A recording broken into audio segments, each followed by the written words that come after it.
Okay, good morning, everyone.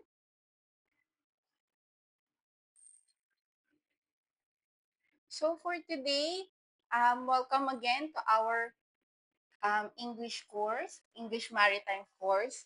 So for today, we will be discussing the continuations of our topic from the last time.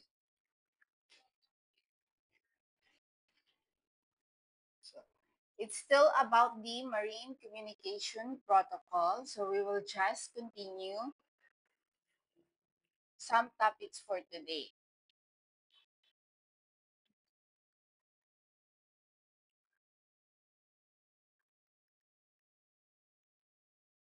So here, we will be discussing first the importance of the navigation.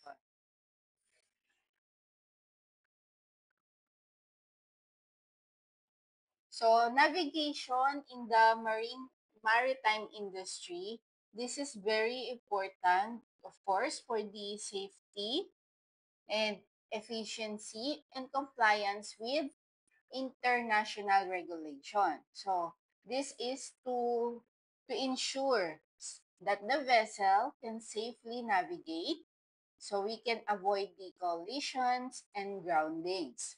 So it is also to optimize routes to save time and fuel and adhere to international maritime laws. So as you can see here, I have some more detailed look at the importance of this navigation.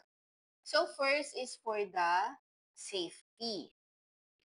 So here it says here that the navigation ensures that the vessels, aircraft, and other vehicles stays on course. So minimizing the risk of collisions, groundings, and other accidents.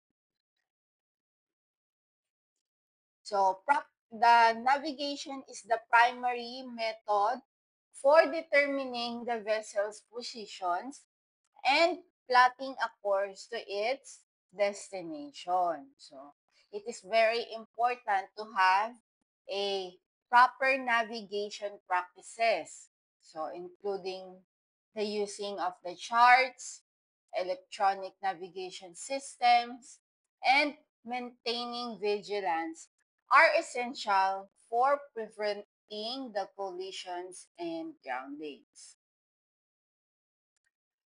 Another key point is the efficiency.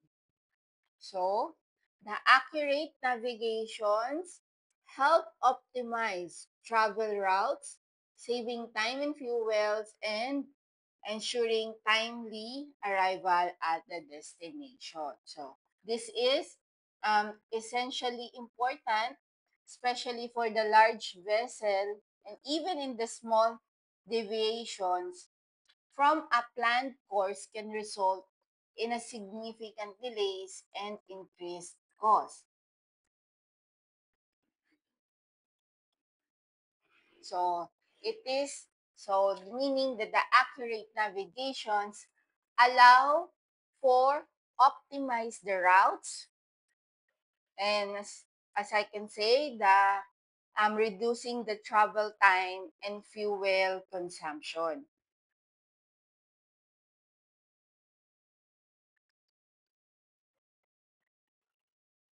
Another key point is the compliance. So, in maritime and aviation, navigation play a crucial role in adhering to international laws and regulations related to shipping, traffic controls, and safety standards.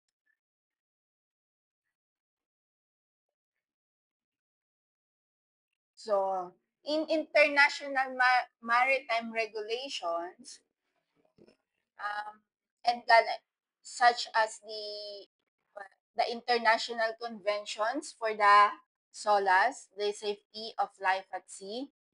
It requires the vessel to adhere to specific navigation practices and procedure. So the navigation is the key component of these regulations. So to ensuring the safe and secure maritime operations.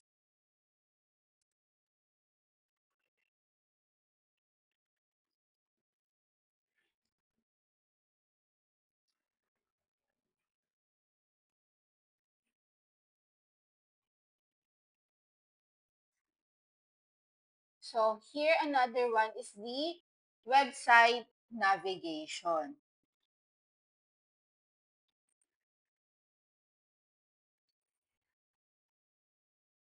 So in website navigation, it says here that the good website navigation is equally important as it allows user to easily find information and navigate through the site. So improving the overall user experience and potentially increasing sales according to Indeed.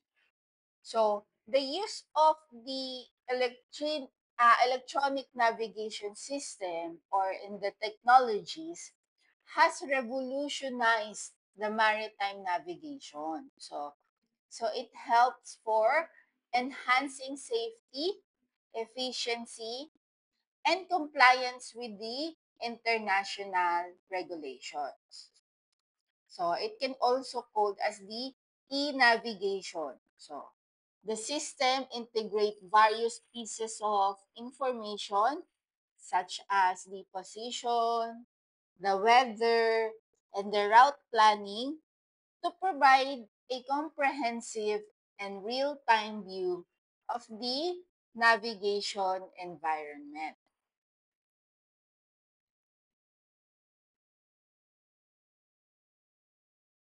So another one is the exploration and discoveries. So here in the navigation has historically enabled exploration and discovery. So it allows or allowing the humans to travel to new places and expand their knowledge of the world. So including the oceans, according to the University of Hawaii in Manoa.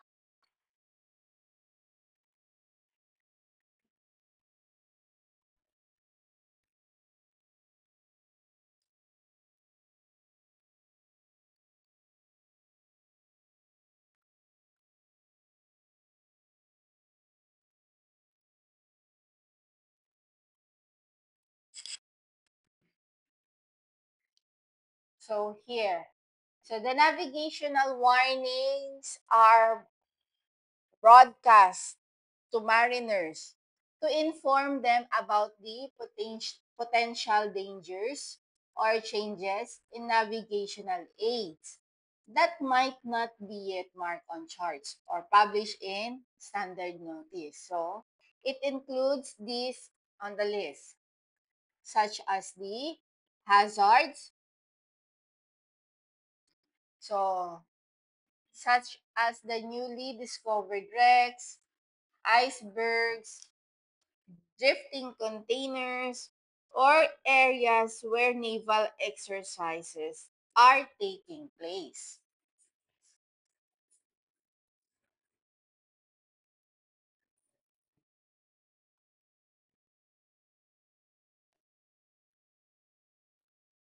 Another one is the buoy changes. So, alteration to the position, characteristics, or status of navigational buoys. So meaning, this means that the communication systems are used to broadcast urgent information about the potential danger to navigation. So, such as the newly discovered wrecks and icebergs. This is also to ensure that the mariners are aware of real-time threats.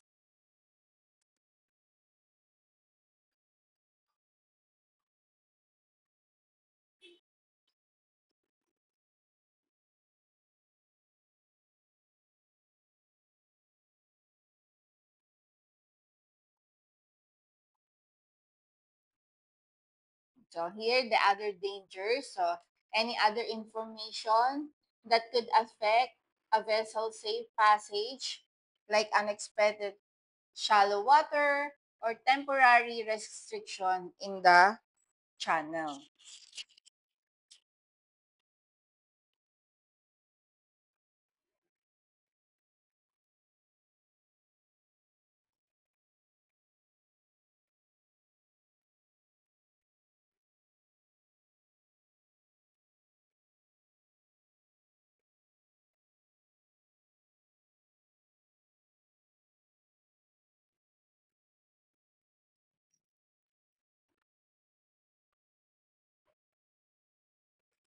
So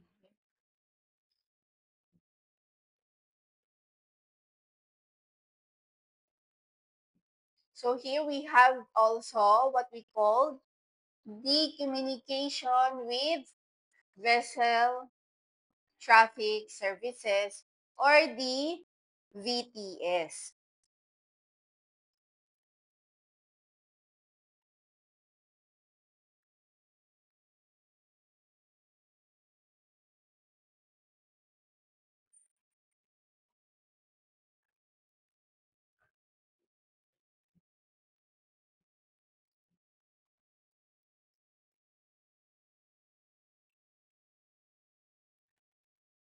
So it says here, it includes the reporting. So the vessel entering or leaving a VTS area or passing through specific points are often required to report their identity, position, destination, and other relevant information.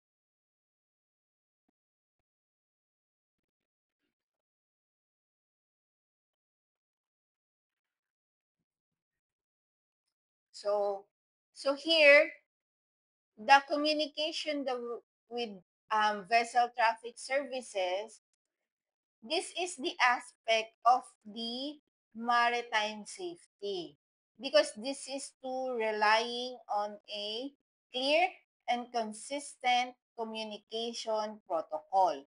So it includes the SMCP or the what we call the standard maritime communication phrases. So information exchange. So the VTS provides the mariners with crucial information, so such as this traffic situation, navigational warnings, meteorological and hydrographic conditions, and any other dangers that might affect navigations. So in BC waters, in the BC waterways and port approaches, the VTS centers manage the vessel movements. So communication, if they communicate with the protocol, it enables the ship to report their position to VTS and receive instructions or informations about the traffic situations. So, in this means, it will help to prevent the collision and ensure the smooth traffic flow.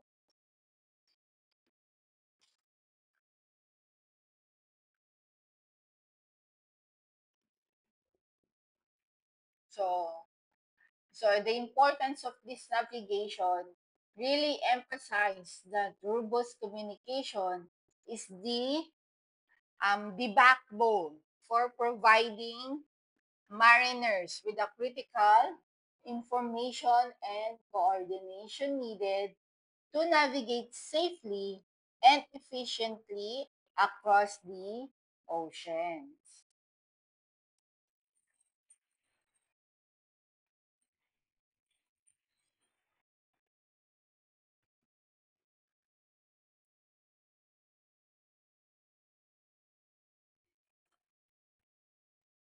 So navigational assistance.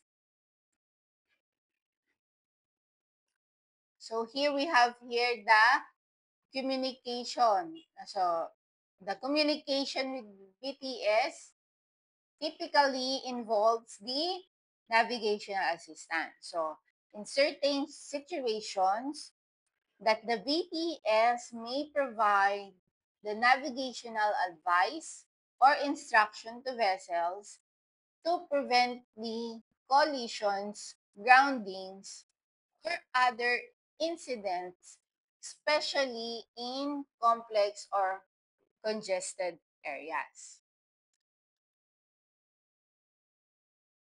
So another one is for the traffic organizations. So in the traffic organizations, the VTS can organize the vessel movements, manage the traffic flow, and implement routing measures so to ensure the smooth and safe passage of all vessels within its area of responsibilities.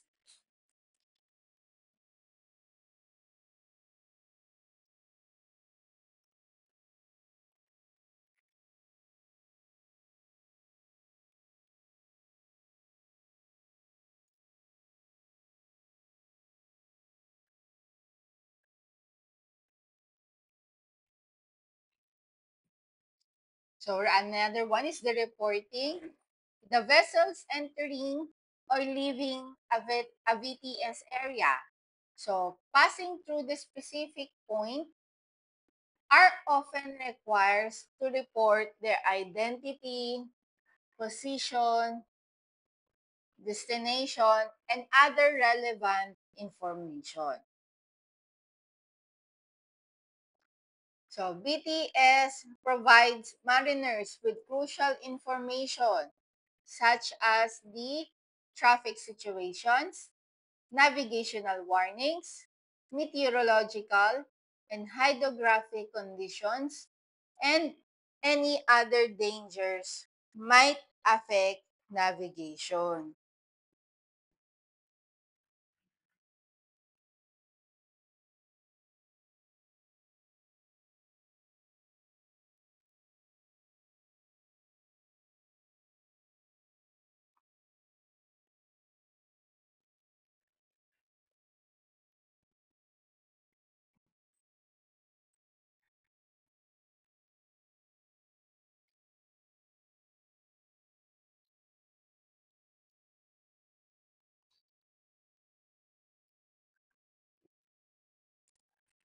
So next is we will discuss about the importance of the operational efficiency.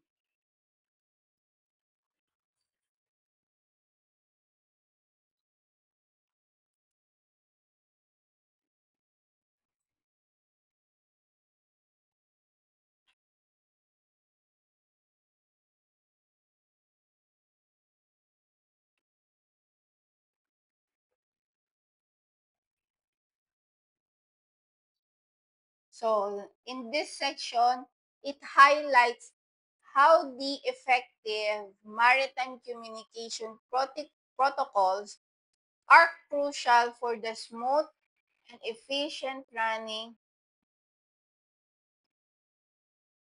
of maritime operation. So,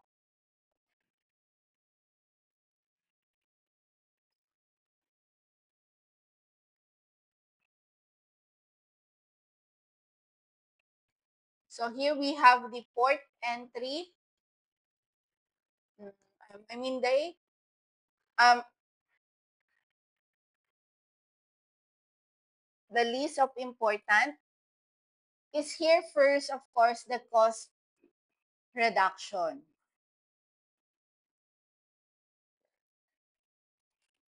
So, by optimizing the processes and reducing the waste, maritime operation can significantly reduce the cost associated with fuel, maintenance, labor, and port fees.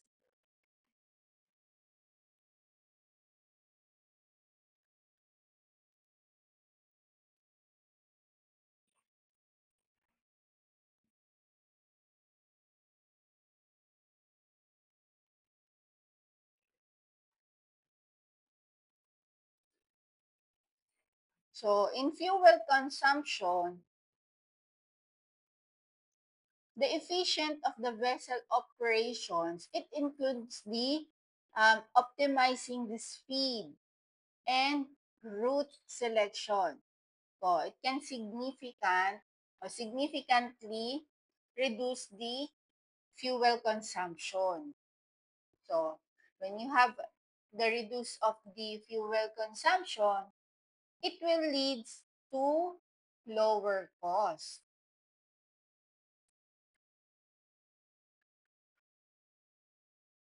So another point is the profitability. So increased efficiency leads to higher profitability. So for the shipping companies, by reducing the operational expenses and improving the revenue generation. So for example, the optimizing the port operations, such as the reducing the time spent at berth, can minimize also the port fees and associated costs, while it will note also the maintenance and repairs. So when they preventive the maintenance and proactive measures can minimize downtime and reduce the need for costly repairs. So, in further lowering the operational expenses.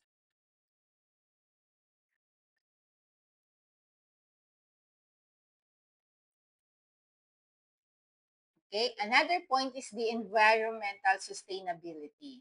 So, efficient operation contribute to reducing greenhouse gas emissions and other environmental impacts aligning with the sustainability goals. So,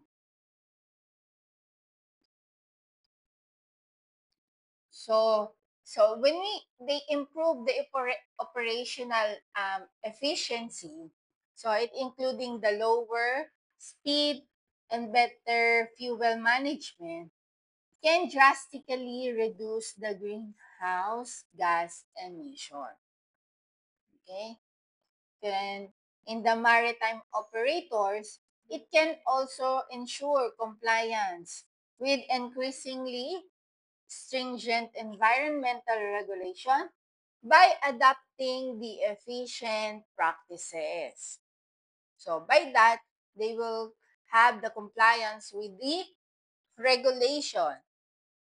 Another one is the sustainable practices. So when they focusing on the operational efficiency, it helps create a more sustainable and environmentally friendly in the maritime industry. So as I mentioned for the profitability, so the efficient operations allow for faster turnaround time. So leading to more frequent voyages and increase the cargo output. So it will also make the a competitive advantage. Like the companies that prioritize the operational efficiency, they can offer more competitive pricing and services. So, in result, it will be gaining a competitive edge in the market.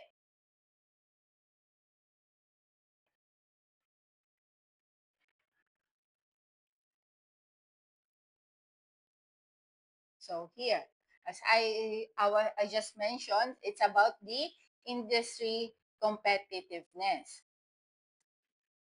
So the companies prioritize operational efficiencies are better positioned to complete or compete in the global market. So by offering the competitive pricing and reliable services.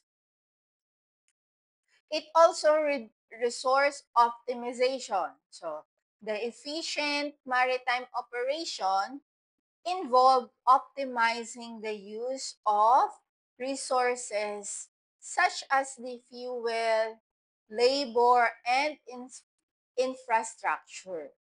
So in this, it will maximize their value.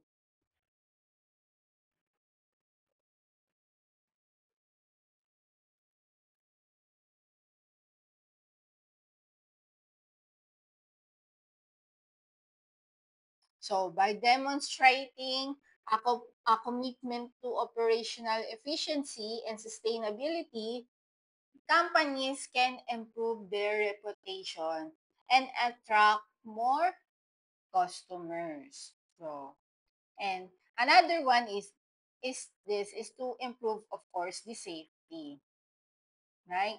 And so the well-maintained vessel contribute to safer maritime operation. So in this, it will minimize the risk of accidents or incidents.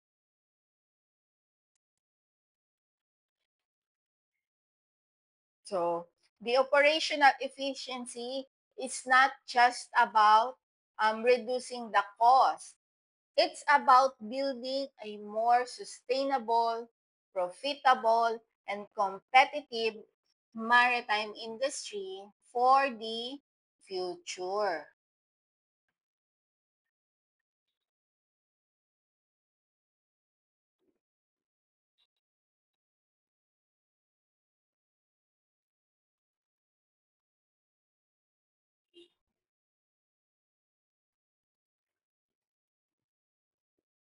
So it also helps to improve delivery times. So meaning efficient operation can lead to faster delivery times.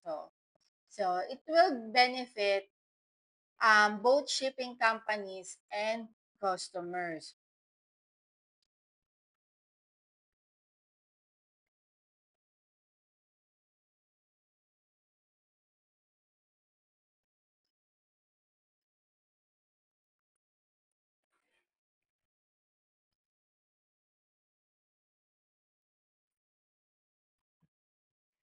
Another one is to enhance port operations.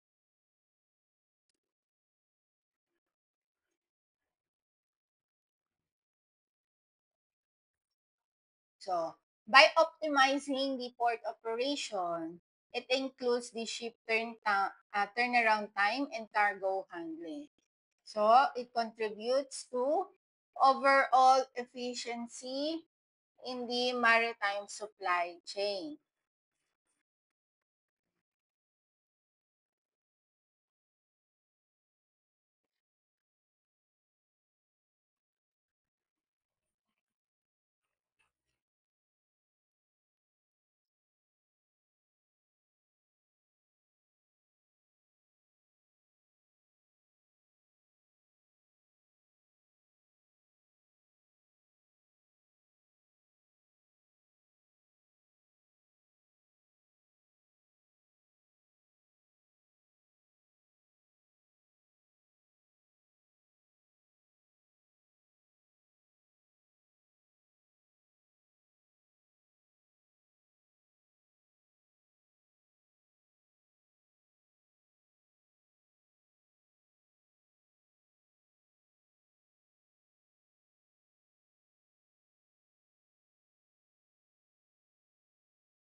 So, regarding the data-driven decision making, collecting and analyzing the data related to vessel performance, the fuel consumption, and other.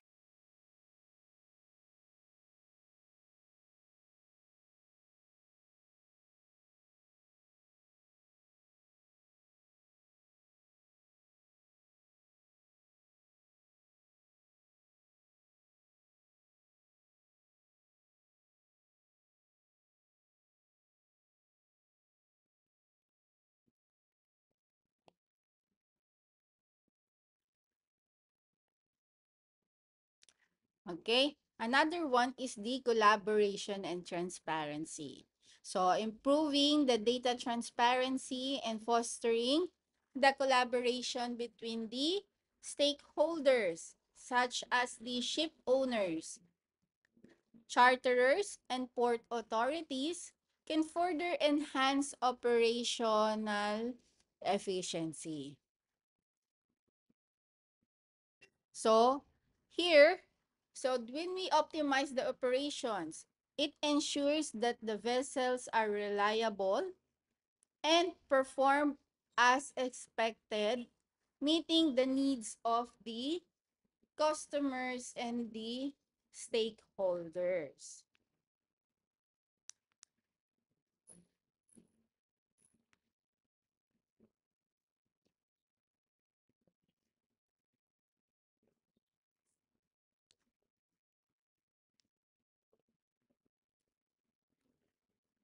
So here it's about the port entry and the departure coordination. So this one, it refers to the crucial communication processes that occurs between the vessel and the various shore-based entities. So when the ship is arriving and or leaving at the port. So this coordination is essential for ensuring the safety, efficiency, and the compliance with port regulations. So what is this all includes about? So regarding the communication, of course, it includes the port authorities.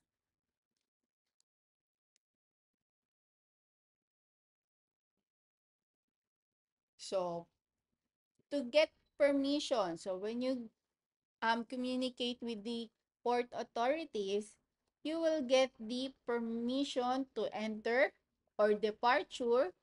So you will receive the instruction on traffic flow and confirm berth availability.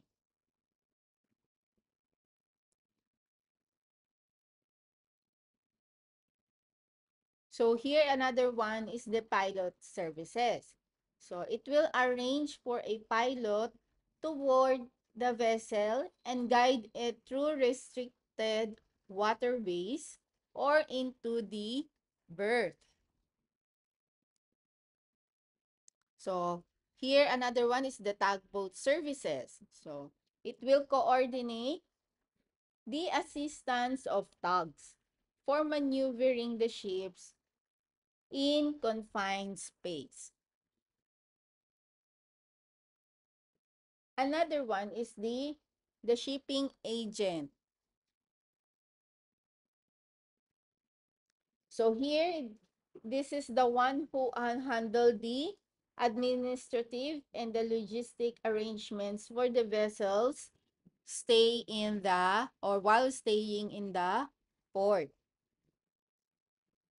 Lastly is the custom, the immigration, and the quarantine officials. So for necessarily clearance, this is the clearance upon the arrival and the departure.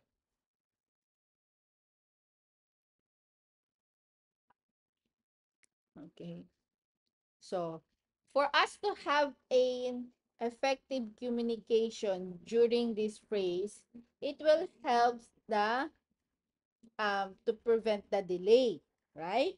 So, if they practices or implement the effective communication, it will result to prevent the delay.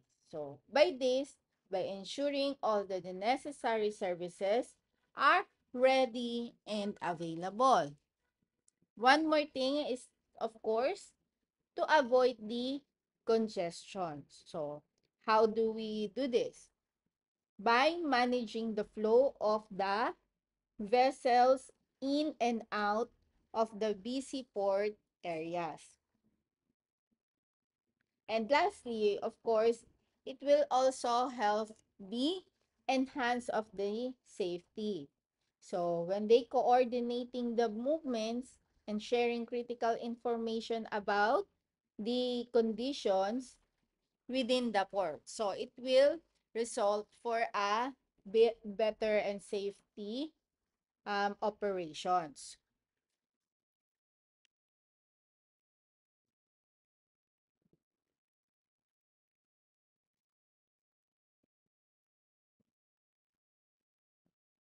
So it also point the exchange of cargo information. So hold on. Regarding this port entry, so this for the port entry and the departure coordination, meaning this is refers to the communication between the port authorities, the pilot services, tugboats, and agents. So this is to ensure that the ship can enter or leave the port safely and promptly with the coordinating arrival times, berth assignments, pilot boarding, and other necessary services to avoid the delays and the congestion.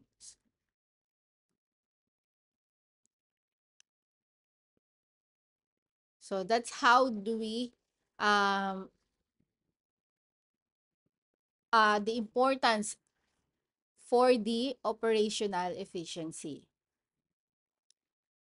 Another point is here, it's about the logistics and cargo management. So it says here that it refers to how communication system facilitate the efficient planning, execution, control of the movements, and storage of goods from the point of origin to the point of consumption.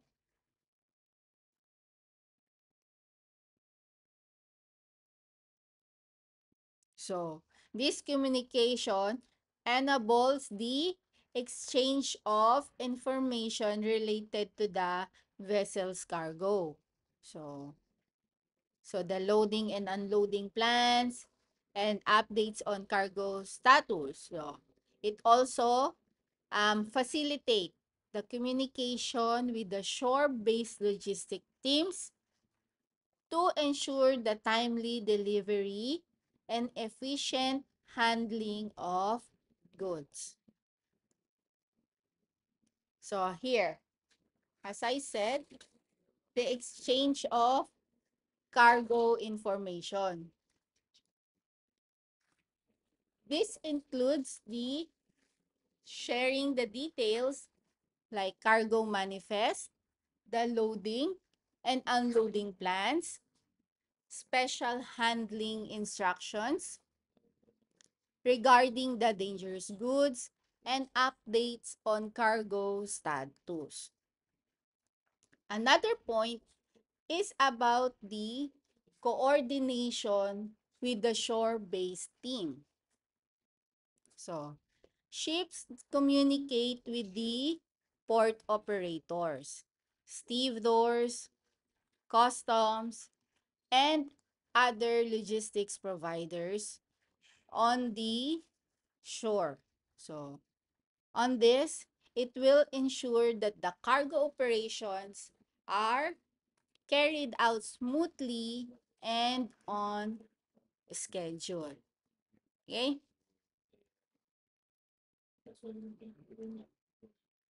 Another point is the tracking and monitoring. So, the communication system, it allows for the transmission of the data. So, when you are transmitting, exchanging the information, it will help the track the location and conditions of the cargo. So, through its journey, it is ensuring its security and integrity. So, another point is the problem solution or resolution. So, if the issues arise with the cargo, for example, like the damage, the delays, or changes in the destination, communication protocols enable the rapid information exchange. So, meaning it will allow the urgent information exchange. So, to address and resolve these problems effectively or immediately.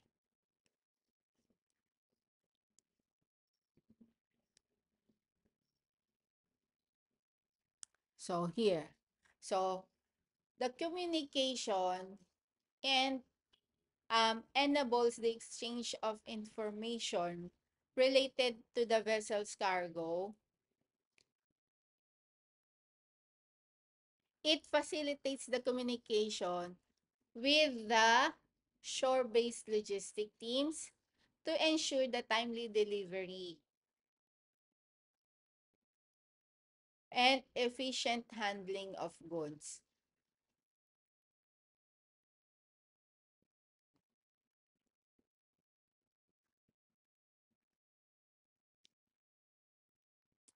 So next will be the ship-to-ship transfers and fleet management. So when we say ship-to-ship transfer, this refers to operation where cargo, fuel, or personnel are transferred directly between two vessels while they are at the sea. So precise and continuous communication between the two ships, it's absolutely essential for the safety, coordination of the maneuvers, and efficient execution of the transfer. So, this ensures that the boat vessels maintain safe distance, align correctly, and manage the transfer process without the incident report or any accident.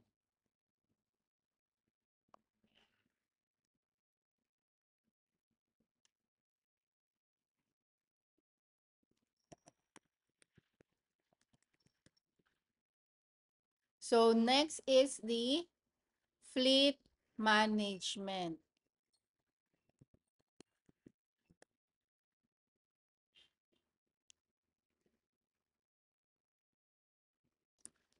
So when we say the fleet management, this involves the centralized control and coordinations of the multiple vessels belonging to the same company or organizations. So, communication protocols enable a shore-based operation.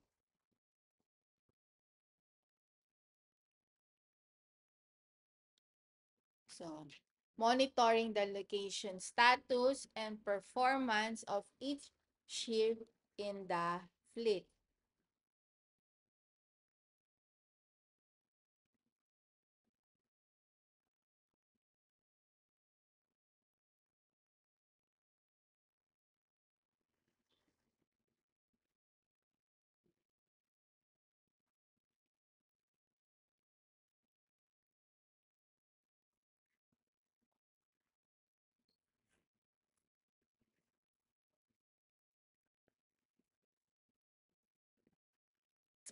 So here, optimizing the routes for efficiency, fuel consumption, and weather avoidance.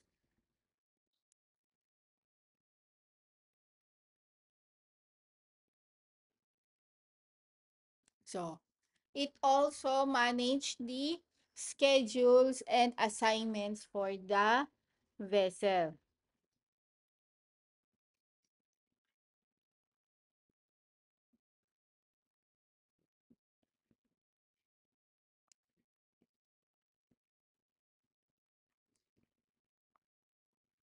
Another one is to provide support instruction to crew as needed.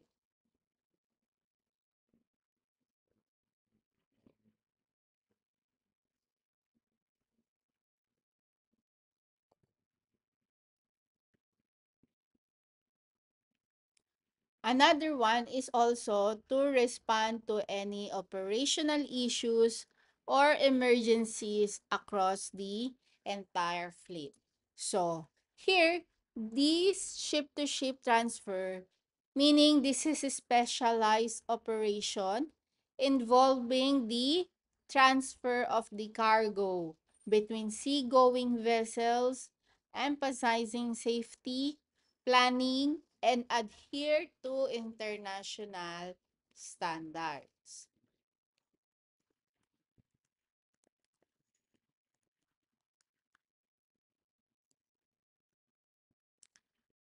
So while um the fleet management, it involves the overseeing and optimizing all aspects of the company's organization's ship fleet. So,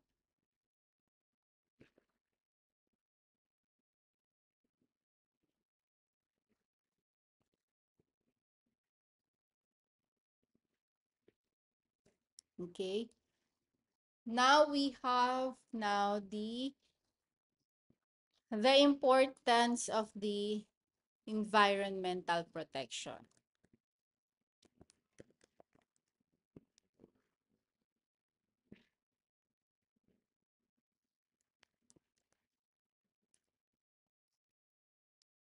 So, the environmental protection in maritime is also important. So, because of the significant impacts of the shipping has on the marine environment, including the pollution from oil, chemical, um, sewage, and garbage, as well as the engine exhaust. But so when we are um, considering the protecting the marine ecosystem is very essential for sustainable development and global trade and well-being of the coastal communities. So, so how do we protect the environment? So of course, reporting the pollution incident.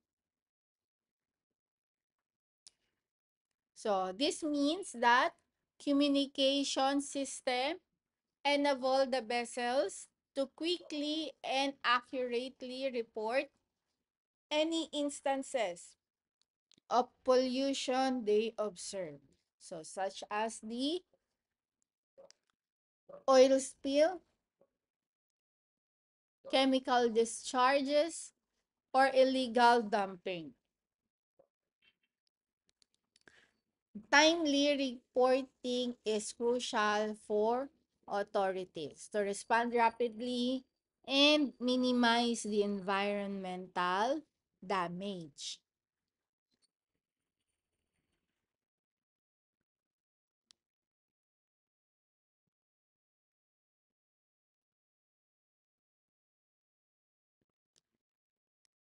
So another one is the coordination for the environmental responses.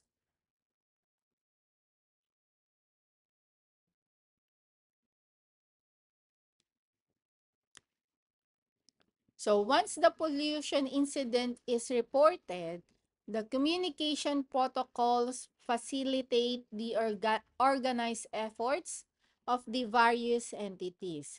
So this involved in the response. So this includes the coordinating between the different vessels, shore-based cleanup crews, and the government agencies. So, the environmental organization to contain the pollution, mitigate its effects, and manage the cleanup operation effectively. So, environmental protection in maritime requires a shift towards sustainable practices. So, including the reducing the emissions, minimizing the pollutions, and implementing the responsible waste management system.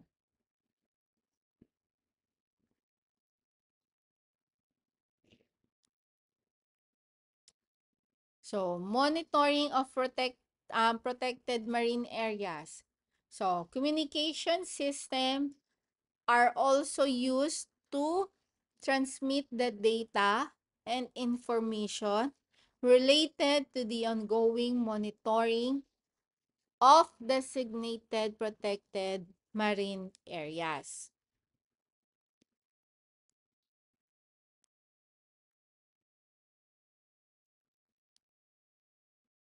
So, meaning this is to ensure that the vessels are aware of and adhere to regulation in these sensitive zones. Um, this will be allows the authorities to track activities and enforce the environmental protections and measures.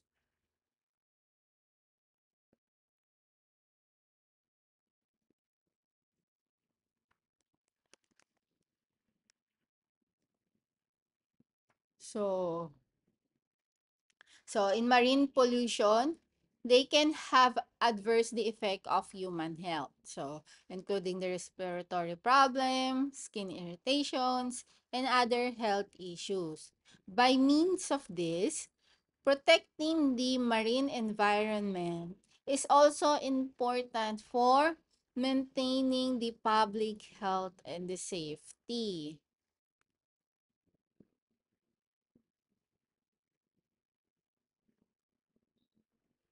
right?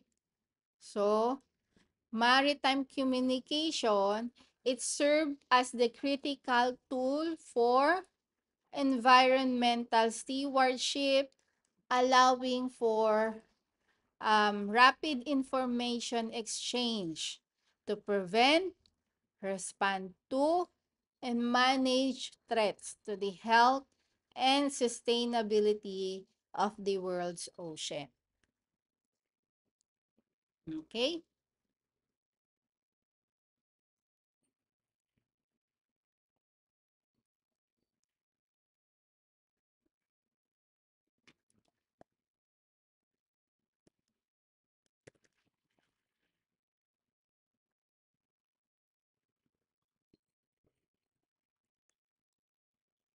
So next will be the evolution of maritime communication.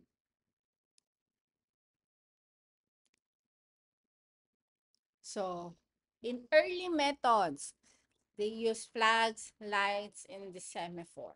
So before the advent of the electronic communication, mariners relied on the visual signals, so such as the flags,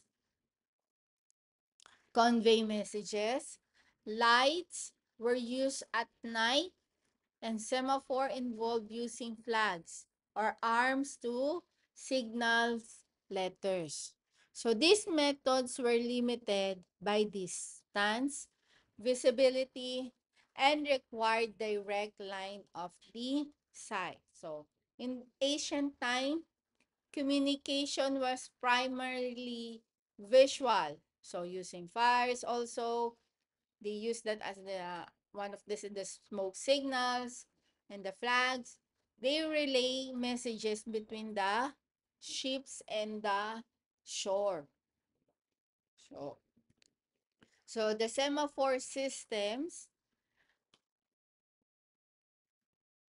these methods like hydraulic semaphores and flag semaphores were also used. So, where positions are movements of flags or water-filled containers.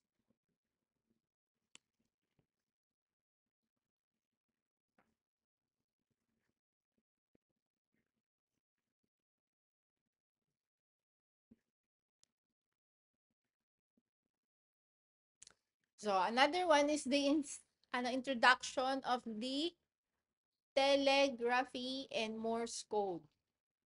So the invention of the telegraph brought a revolutionary change. So while initially land-based, its principles were adapted for wireless communication. So Morse code and the system of dots and dashes allowed the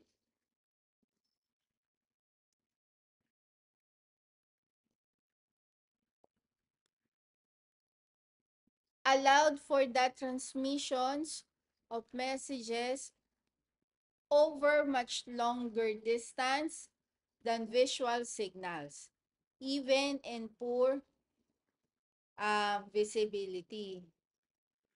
This marks our beginning of the electronic communication at the sea.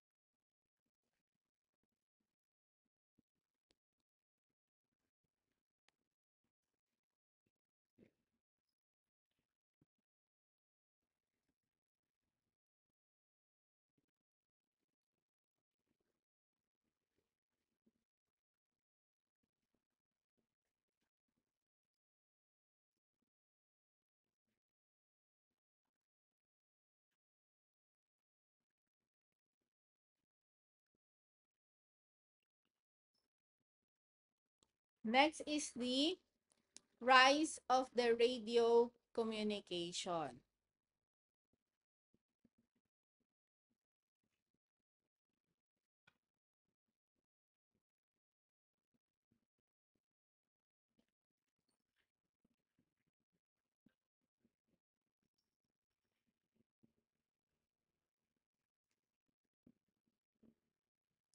So here, building the telegraphy, the development of radio technology allowed for voice communication, more sophisticated data transmission.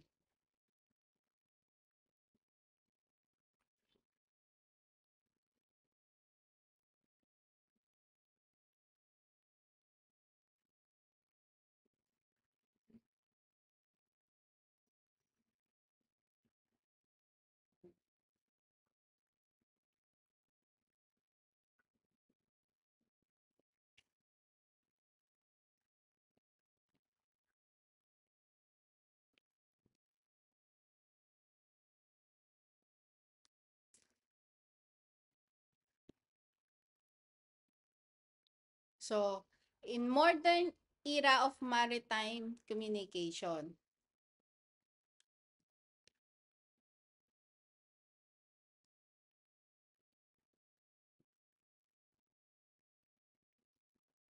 so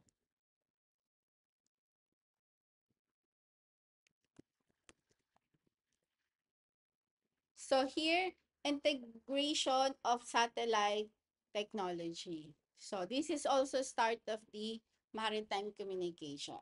So this is the defining feature.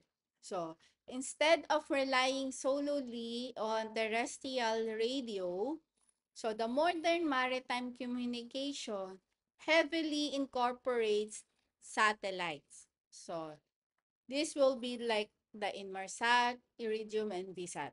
So this provides the global coverage. So it will be overcoming the range limitation of the VHF and the propagation challenges FF and HF radio. So later I will show you what is this MF and HF radio. So this is to ensuring the communication is possible almost anywhere at the sea.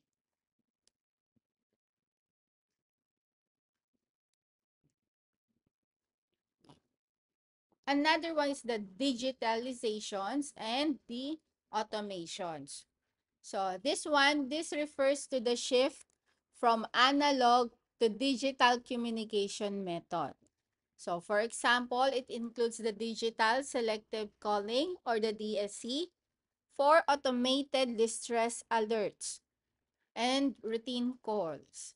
So, in the increased use of data transmission over the voice. So, the automation streamlines processes, making the communication more efficient and reliable. Okay?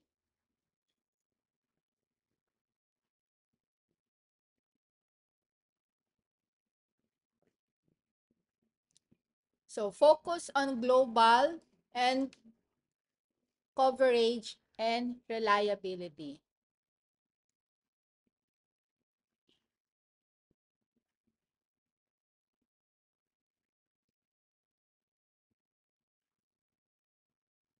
So, the primary objective of modern maritime communication is to ensure that the vessel can communicate effectively and dependably from virtually any location on the globe. So, under various conditions, this emphasis on constant connectivity and robustness is crucial for safety, operational efficiency, and environmental protection.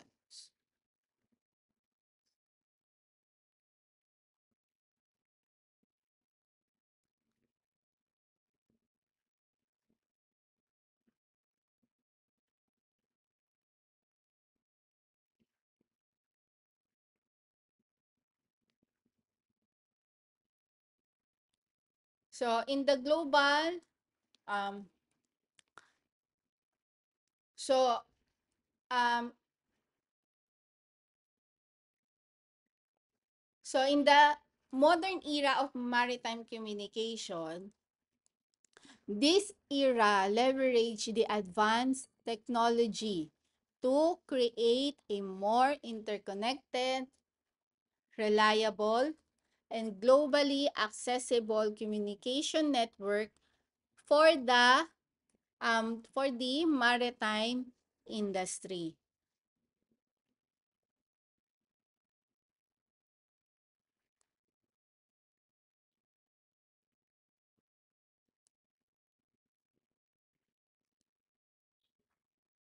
So here is about the global maritime distress and the safety system or the GMDSS. So the International Framework for Maritime Safety. So the GMDSS is not just a piece of equipment. It is a comprehensive, globally agreed upon set of regulations, procedures, and equipment requirements developed by the International Maritime Organization or the IMO. So, its purpose is to improve and standardize distress, and safety communication at the sea.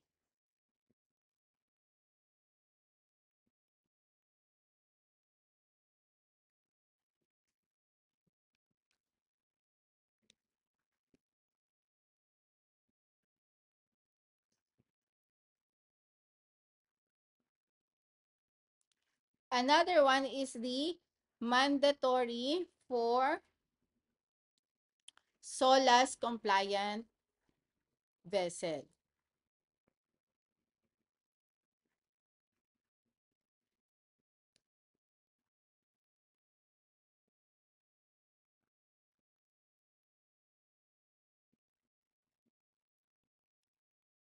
So this means that the ships built and operating under the International Convention for the Safety of Life at seas, or what we call the SOLAS,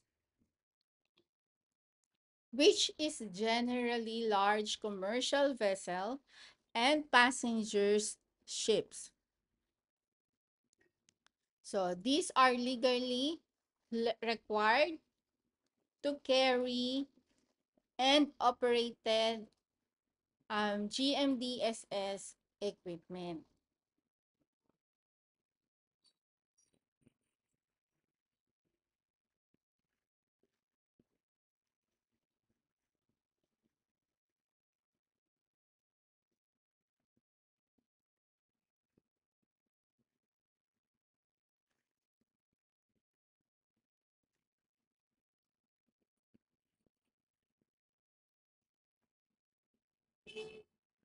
So automated distress and alerting and communication. So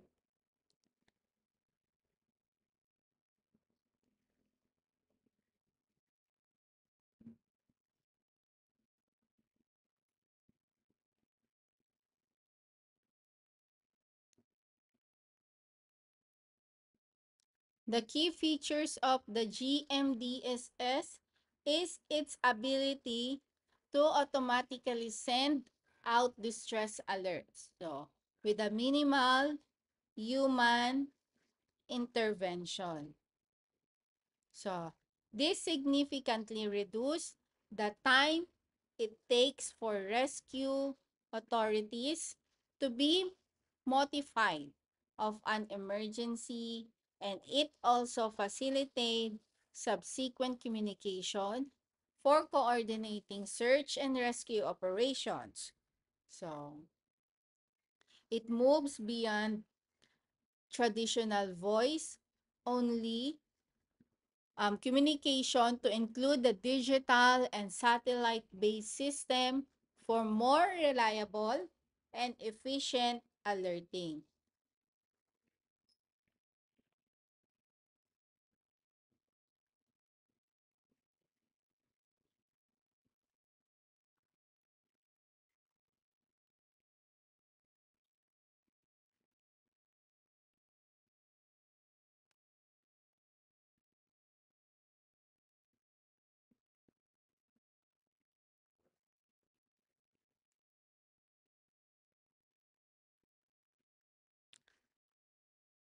So what is the purpose of this GMDSS? For international framework for maritime safety. So the GMDSS is not just a piece of equipment. Oh, I already. So we're here at the key components.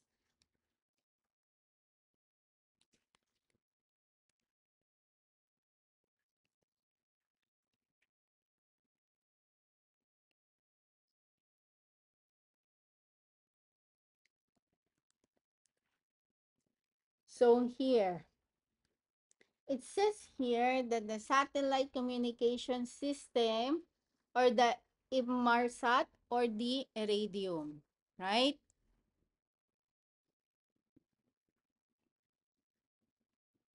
So these are the vital for long range and global communication, especially for distress, alerting, and general safety communication in areas beyond the reach of terrestrial radio.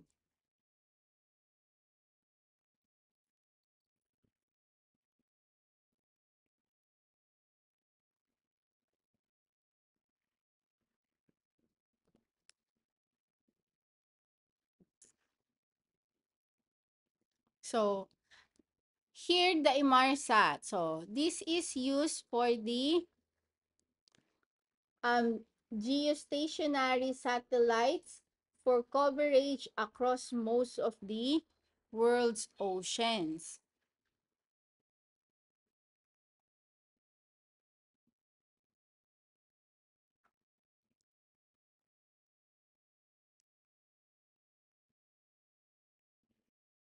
So here in the geostationary satellite. So these are the key component or the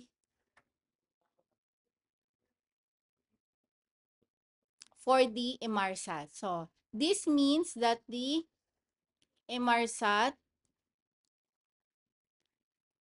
uses satellites that orbit the Earth at a very high altitude.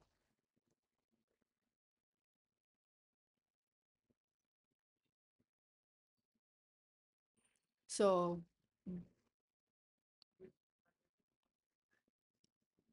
it approximately like 35,786 kilometers or 22,236 miles. So directly above the equator.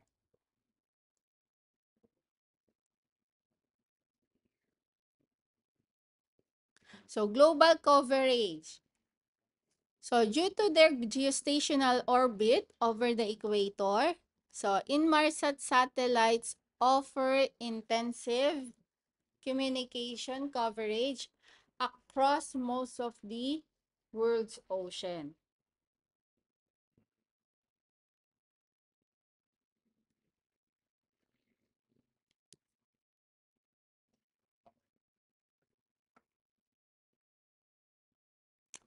Key of the GMDSS satellite system. So this highlights the Inmarsat's critical role within the global maritime distress and the safety system. So specific Inmarsat services such as the Inmarsat C are recognized and mandated by GMDSS for the distress alerting, safety communication, and receiving the maritime safety information. So, for the vessels operating on the Area 3 or the Sea Area 3.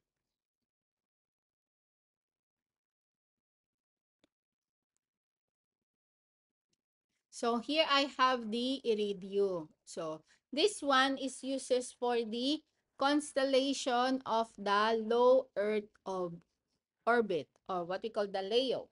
So this is the satellites to provide truly global coverage. So it includes the polar region. So this LEO satellite constellation, unlike the Inmarsat's geostationary satellite, Iridium uses a network of satellites that orbit much closer to Earth.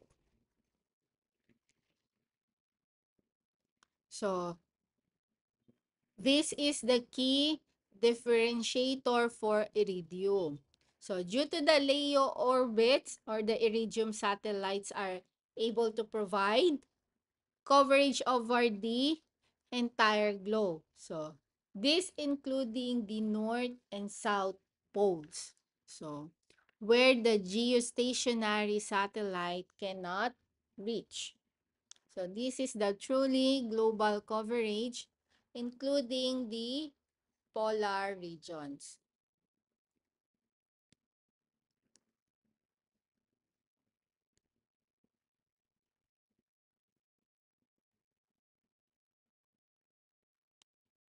So, voice and low to medium speed data.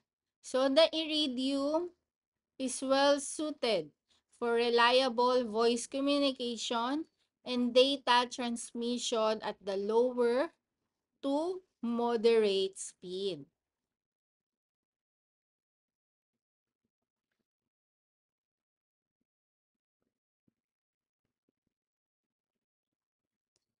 Okay? So next will be the what we call the terrestrial radio system, or the VHF, MF, and HF. So what are these devices or the equipment? So these are the ground-based radio system that provide a communication over varying ranges.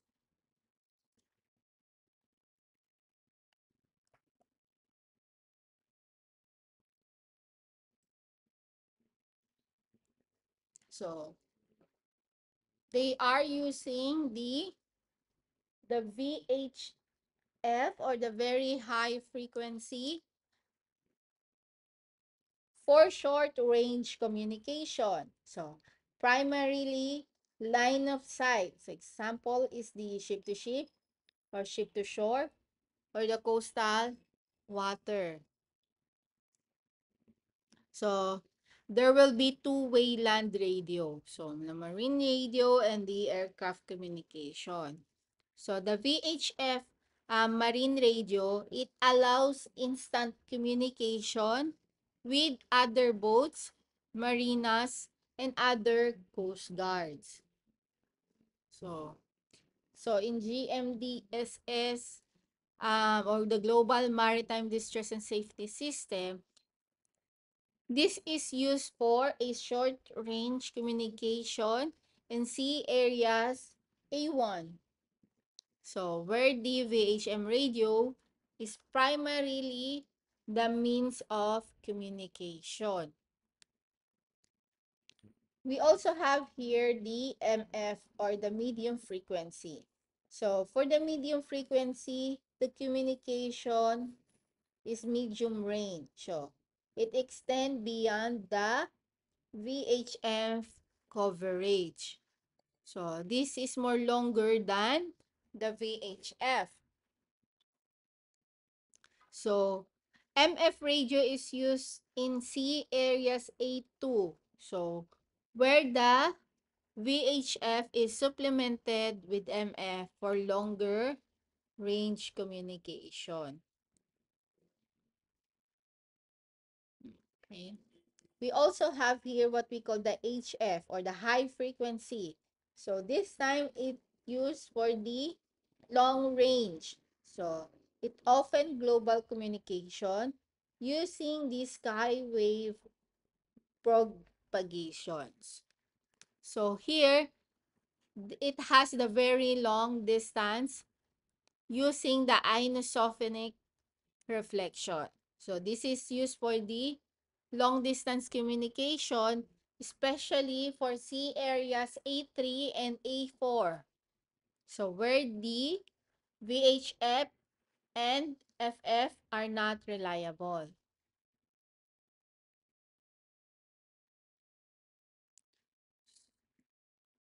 So ideally, so meaning the VHF is for the local communication, while the MF extends the range, and the high HF, or the high frequency, is used for the crucial long distance and global maritime communications.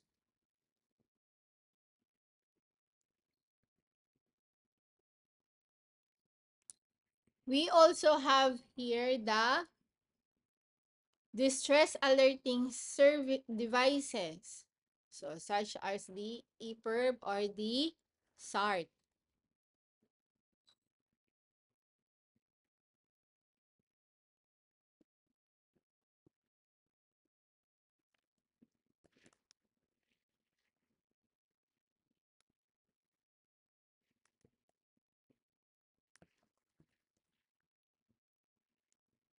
So here These are the specialized device or piece of equipment designed especially for emergency situations. So we have here what we call the EPIRB, or the emergency position indicating radio beacon. So this is to transmit a distress signal via satellite to alert the rescue authorities and provide the vessel's position. So this EPIRBs is automatically activate when deployed in an emergency, transmitting a distress signals. So the signals trigger, they will triggers the search and rescue operations by alerting rescue coordination centers. We have here also the SART, or the search and rescue transponder. So this is a radar transponder. So it will help the searching vessel or the aircraft locate the survivors or life rafts for displaying a distinctive signal on their radar screen.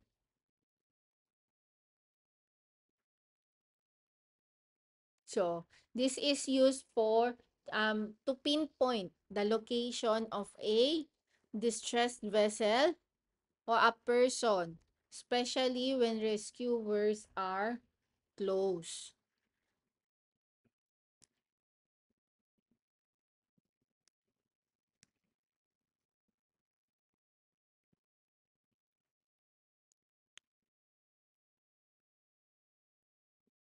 So we have here the another one is the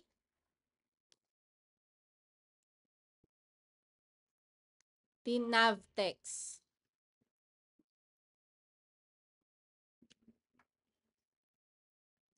So, so this is the information broadcast system. So or for the Navtex.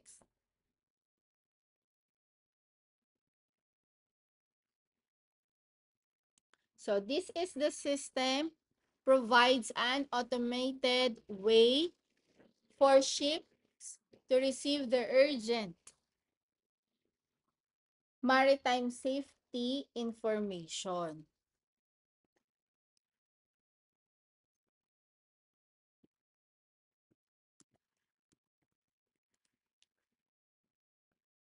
So here the Navtex, an international automated direct printing services or for delivering navigation and meteorological warnings and other urgent marine safety information.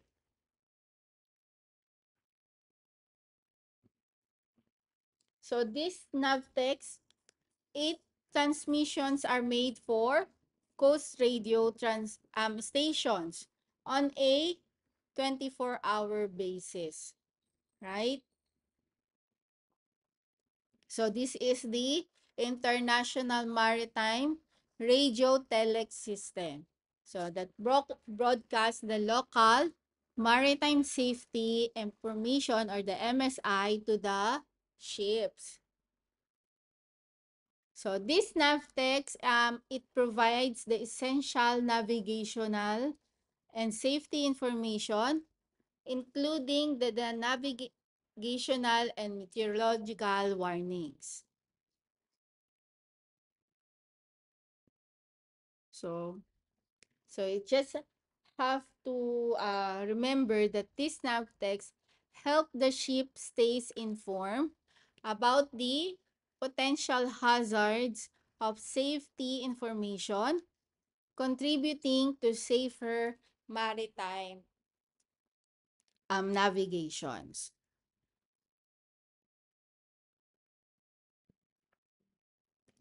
Okay? Okay, that will be all for today. we discussed about some of the maritime protocols. We just continue our topic from the last meeting. So I hope you learned and you learned something for today. And okay, we'll see you in our next meeting. Thank you.